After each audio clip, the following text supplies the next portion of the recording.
Olá, sejam bem-vindos a mais um episódio do nosso Ortopedcast. Hoje é segunda-feira de carnaval, estamos no meio aí de um feriadão, mas a gente está aqui para poder fazer o nosso bate-papo sobre ortodontia e ortopedia na infância, porque a gente tem um compromisso aí, né, de manter esse podcast constante toda segunda-feira. Então vamos lá.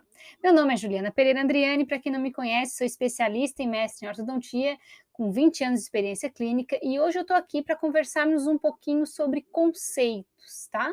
Sobre o que é a ortodontia interceptiva e em que ela atua, joia? Lembrando que este podcast é um oferecimento da Academia de Odontologia, um portal de cursos online voltados para a odontopediatria e agora também com o nosso segmento voltado para a ortodontia e ortopedia na infância, através do nosso site orthopedlearning.com.br. Se você ainda não conhece, acesse lá, vale a pena conhecer, lá você vai entender um pouquinho como que ocorre, né, como que a gente planejou, idealizou a nossa atualização online guiada em ortodontia e ortopedia na infância. Então vamos lá, vamos ao que interessa, vamos falar hoje sobre o que é ortodontia interceptiva.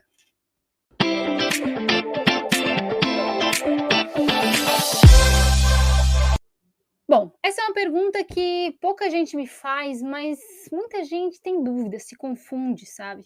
Se você está começando a entrar no mundo assim da ortodontia ou ortopedia, é importante saber definir os conceitos, porque isso confunde muito no início, do que é ortodontia, o que é ortopedia, se o ortodontista faz ortopedia, não faz ortopedia, enfim, esse é o primeiro passo para a gente começar a entender a especialidade, porque muitas vezes esse termo é usado de forma inadequada. E se você não quer cometer esse erro, é bom esclarecer de uma vez por todas essas suas dúvidas. Então vamos lá, o que é a ortodontia interceptiva? Eu não vou aqui entrar muito a fundo assim, né, nos conceitos de ortodontia ou ortopedia funcional dos maxilares, tá?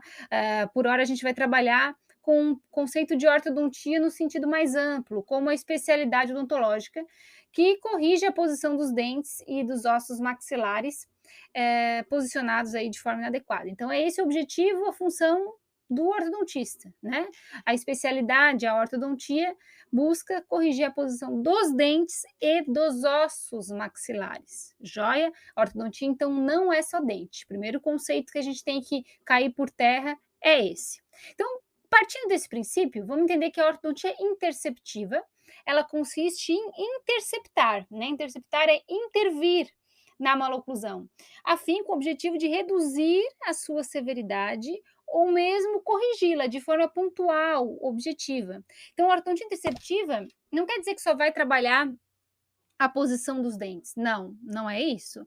Mas ela não vai tratar da correção e do alinhamento dos dentes como um todo. Ela vai se preocupar em interceptar a maloclusão, ou de dentes, ou de ossos, né? A desarmonia entre os ossos da face, os maxilares, maxila e mandíbula, né? Então, trata-se de intervir num problema específico, mesmo que não corrigindo completamente a maloclusão.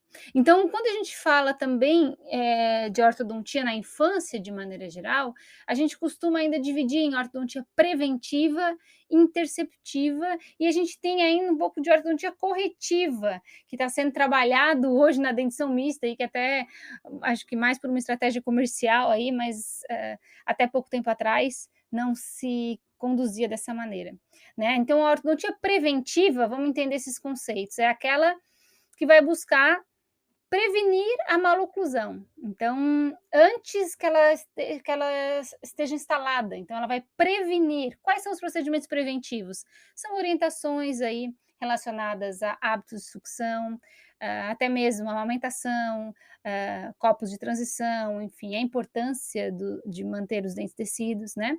Então, a gente sabe aí que os hábitos de sucção são os grandes responsáveis pela maloclusão, como a mordida aberta anterior, e também, em grande parte, pela mordida cruzada posterior. Essas duas maloclusões estão diretamente associadas a hábitos. Também parte das maloclusões de classe 2, também associadas a hábitos bucais deletérios, sem contar as maloclusões associadas a problemas respiratórios, que muitas vezes também são agravadas aí, associadas a hábitos bucais deletérios. Então, dependendo da gravidade dessa maloclusão. Então, essa parte da ortodontia preventiva, que o odontopediatra faz muito e muitas vezes faz melhor até que o ortodontista, é de suma importância, tá? E isso também evita a instalação da maloclusão.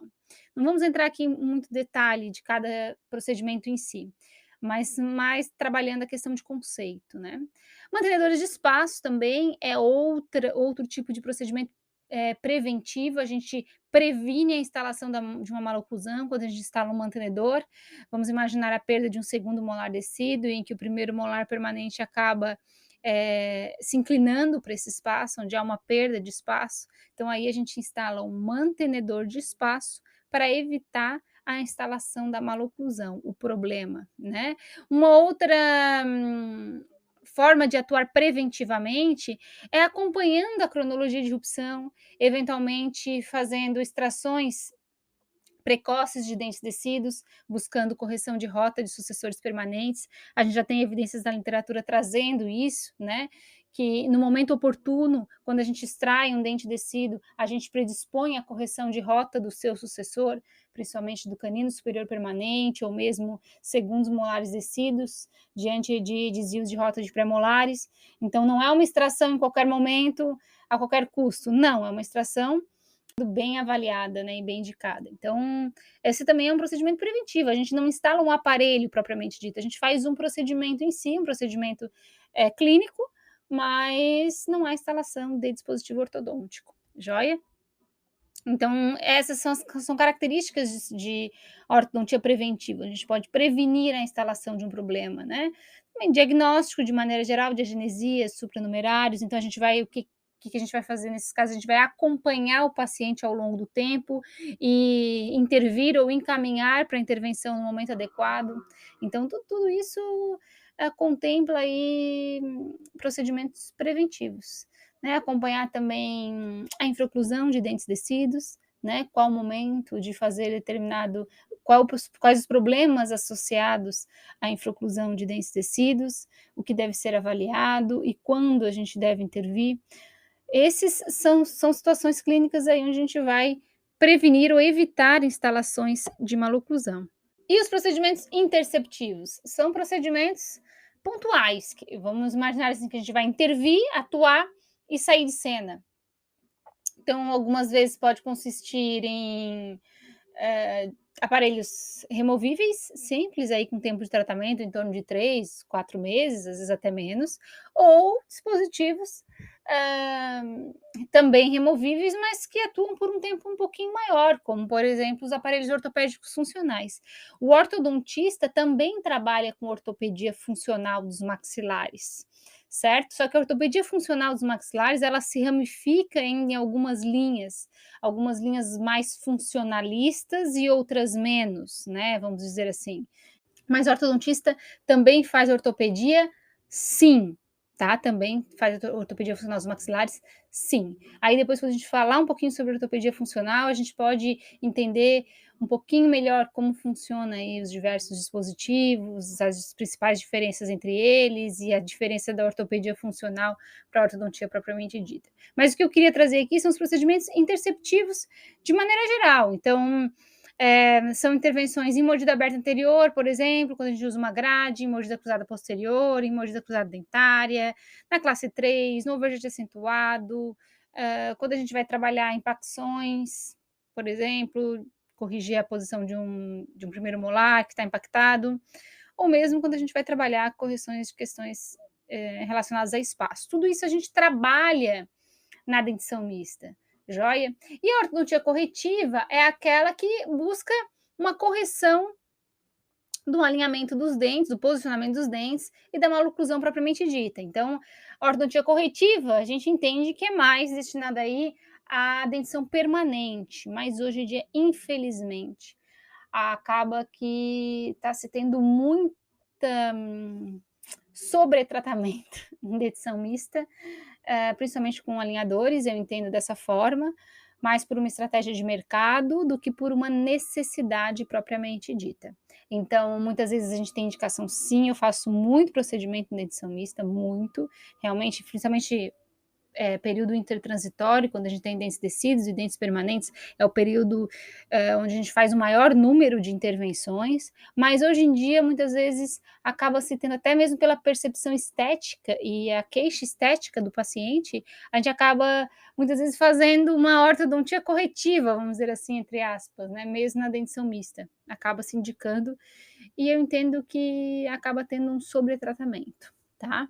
Então, o objetivo da ortodontia interceptiva não é corrigir, alinhar o posicionamento de todos os dentes ou alinhamento dos dentes, é intervir na maloclusão e deixar o alinhamento para ortodontia corretiva na dentição permanente, tá? Um outro conceito importante que a gente tem que entender, isso foi algo que me deixou em dúvida durante alguns anos, se eu falava interceptiva ou interceptativa, porque eu ouvia as 2 formas. O meu professor falava muito interceptativa, professor Arno Locks, e depois eu lia mais interceptiva. Isso me gerava um pouco de dúvida. E aí fui buscar ainda no dicionário, enfim, definições dos termos e não há diferença, tá? Interceptiva ou interceptativa, vai querer dizer intervir ou interceptar a maloclusão. Então, os 2 podem ser utilizados, certo? E a ortodontia interceptiva, de maneira geral, também contempla a ortopedia maxilares, como a gente já conversou anteriormente. Então, só para a gente entender a amplitude aí dos dispositivos que a gente tem para trabalhar em ortodontia interceptiva, que pode ser tanto na dentição decídua, também como na dentição mista. De maneira geral, na dentição decídua, a gente trabalha muitos procedimentos preventivos e só no final da dentição decídua que a gente trabalha procedimentos interceptivos, de maneira geral, tá? E na dentição mista, a gente começa a trabalhar poucos procedimentos preventivos, apesar de muitas vezes ainda ter orientações, acompanhar a cronologia de erupção, enfim, a gente ainda vai fazer alguns procedimentos preventivos, solicitar radiografias de controle, por exemplo, eventualmente, mas os procedimentos interceptivos serão em maior número na dentição mista. E a dentição permanente aí acaba ficando aí com os procedimentos corretivos por si só. Certo? Deu para ficar um pouquinho mais claro do que é a ortodontia interceptiva e o que abrange? Acho que a partir de agora já dá para começar a dar uma pesquisada aí, dar um Google e pesquisar um pouquinho os procedimentos, os dispositivos, enfim. Aí vocês vão ver a amplitude do arsenal terapêutico que a gente pode utilizar nessa fase de dentição e a quantidade, né, de maloclusões que a gente pode interceptar, a quantidade de coisas que a gente tem que observar na nossa consulta clínica para realmente saber intervir e indicar um procedimento ortodôntico em uma criança. Joia?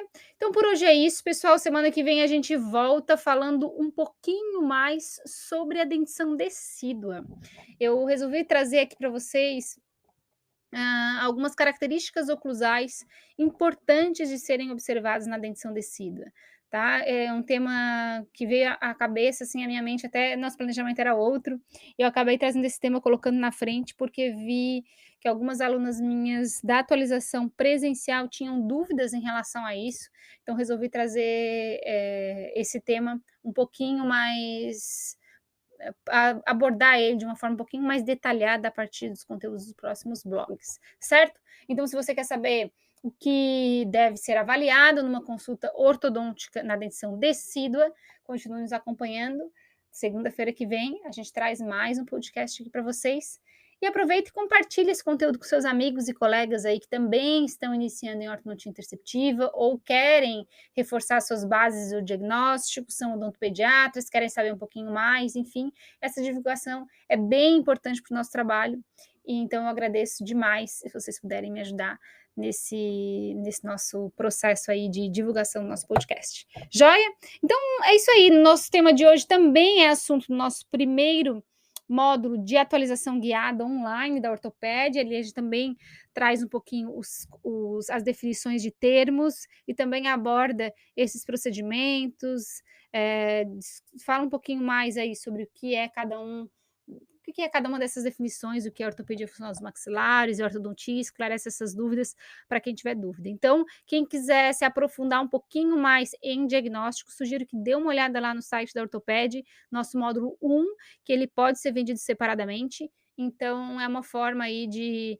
em vez de fazer a atualização como um todo, participar pelo menos do módulo 1 e entender as bases aí para o diagnóstico no paciente infantil. Isso é muito, muito importante para qualquer profissional que vá, cirurgião dentista aí que faz o atendimento infantil, ou clínico, ou odontopediatra, ou mesmo ortodontista que não teve na sua especialidade, na sua especialização, eh, uma disciplina voltada aí para o atendimento infantil, que isso acaba acontecendo, a gente acaba ficando na especialidade mais focado na ortodontia corretiva, como a gente estava falando, e a ortodontia interceptiva às vezes fica um pouquinho de lado. Joia? Então é isso aí, pessoal, um grande beijo e vejo vocês na semana que vem. Até lá.